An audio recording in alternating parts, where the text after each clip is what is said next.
Rahul Mankoottam MLA തെറ്റ് ചെയ്തിട്ടുണ്ടെങ്കിൽ ശിക്ഷിക്കപ്പെടണമെന്ന വാക്കോടുകൂടി തന്നെ ചില കാര്യങ്ങൾ പറയാൻ ആഗ്രഹിക്കുകയാണ്.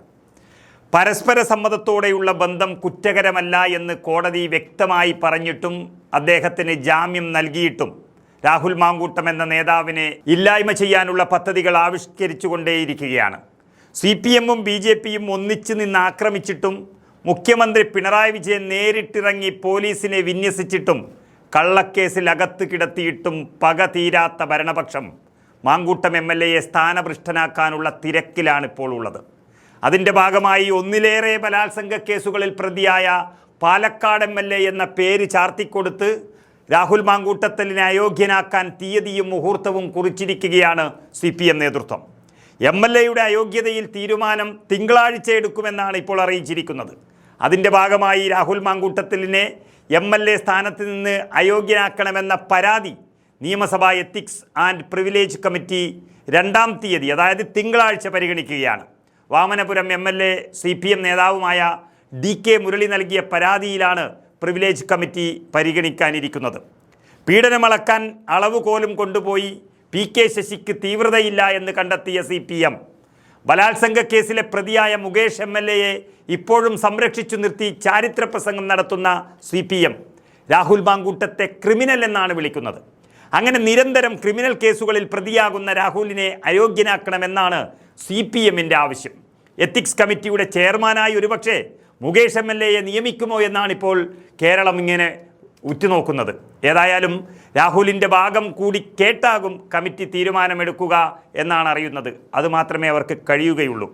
പക്ഷെ നടപടിക്രമങ്ങൾ സങ്കീർണമായതിനാൽ ഈ സഭാ സമ്മേളനം തീരും മുൻപ് ഇതിനൊരു തീരുമാനം വരാനുള്ള സാധ്യത വളരെ കുറവാണ്. അപ്പോഴേക്കും നിയമസഭാ തെരഞ്ഞെടുപ്പ് പ്രഖ്യാപനം വരാനും സാധ്യതയുണ്ട്. അതായത് ഇവരുടെ വാദം എന്ന് പറയുന്നത് നിരന്തരം പീഡനക്കേസിൽ പ്രതിയായ ഒരു MLA-യെ അയോഗ്യനാക്കാനുള്ള വ്യവസ്ഥ നിയമസഭയുടെ പെരുമാറ്റച്ചട്ടം സംബന്ധിച്ച നടപടിക്രമങ്ങളിൽ പറയുന്നുണ്ട് എന്നുള്ളതാണ്. രാഹുലിനെതിരായ പരാതി സ്പീക്കർ പരിഗണിച്ച് പ്രിവിലേജ് ആൻഡ് എത്തിക്സ് കമ്മിറ്റി പരിശോധിച്ച് സഭയ്ക്ക് വേണമെങ്കിൽ MLA-യെ അയോഗ്യനാക്കാം. അതിനുവേണ്ടി കാത്തിരിക്കുകയാണ് CPM. ഈ സർക്കാരിൻ്റെ അവസാനത്തെ ഈ സഭാ സമ്മേളനത്തിനുള്ളിൽ നടപടിക്രമങ്ങൾ തീർക്കുകയാണ് അവർക്കിപ്പോൾ വെല്ലുവിളിയായിട്ടുള്ളത്. രാഹുൽ മാങ്കൂട്ടവുമായുള്ള ബന്ധം അവസാനിപ്പിച്ചു എന്ന് പറയുമ്പോഴും അയോഗ്യതയുടെ നീക്കം വന്നാൽ കോൺഗ്രസ്സിന് അതിൽ സംശയിക്കാനേറെയുണ്ട്. കോൺഗ്രസ് അത് നേരിടുക തന്നെ ചെയ്യും. സർക്കാരിൻ്റെ ഭാഗത്തു നിന്ന് നീക്കമുണ്ടായാൽ രാഷ്ട്രീയ തീരുമാനമെടുക്കാനാണ് കോൺഗ്രസ് തയ്യാറായിരിക്കുന്നത് എന്നുള്ള സൂചനകളാണ് പുറത്തു വരുന്നത്. അങ്ങനെ വരുമ്പോൾ സമാന കേസുകളിൽ നേരത്തെ അറസ്റ്റിലായ മറ്റ് MLA-മാരുടെ കാര്യമടക്കം കോൺഗ്രസ് നേതാക്കൾ ഉന്നയിക്കുന്നുണ്ട്. MLA സ്ഥാനം രാജിവെക്കണമെന്ന് CPM ആവശ്യപ്പെടുമ്പോഴും പാർട്ടി അയോഗ്യതയിൽ നയപരമായ അന്തിമ തീരുമാനം എടുത്തിട്ടില്ല എന്നുള്ളതാണ് വിവരം.